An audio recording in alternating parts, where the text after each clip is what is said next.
কোনো কিছু না ভেবেই বেরিয়েছিলাম। ভাবলাম যদি দিনটাকে একটু স্পেশাল করা যায়। তো এটা একটা ডিভিসি রিভার সাইড বলতে পারেন।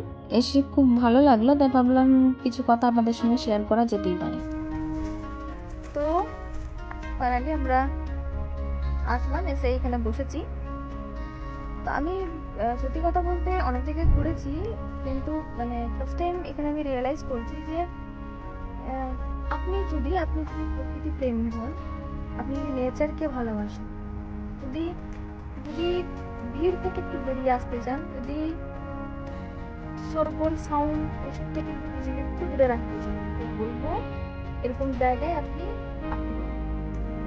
আর যদি আপনি বলেন যে না আমি খাবার চাই, আমার আমার কিছু লাক্সারিয়াস কিছু জিনিস চাই, মানে আমি আরাম প্রিয় কোনো কিছু চাই, তাহলে বলবো এরকম জায়গা আপনি একটু অ্যাভয়েড করবেন।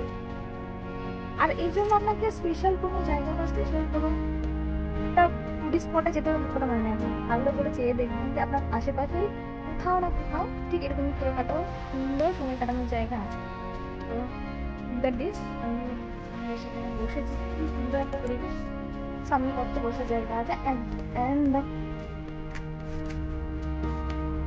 এটা হচ্ছে আমাদের পুরো জায়গাটা, দেখুন কি সুন্দর একটা জায়গা, মানে ঘন্টার পর ঘন্টা এখানে সময় কাটানো যায়। এখানে আসার পর আমার একটাই জিনিস মনে হয়েছে যে কখন আমার ছুটি জমবে, কখন আমার লক্ষ টাকা জমবে, তার জন্য বসে না থেকে যেটুকু সময় পাচ্ছি নিজের জন্য একটুখানি সময় বার করে বেরোনো যেতেই পারে। অন্তত চার দেয়ালের মাঝখানে বসে হাউতুস করার থেকে তো অনেক ভালো। একটাই কথা, সময় বার করুন আর বেরিয়ে আসুন।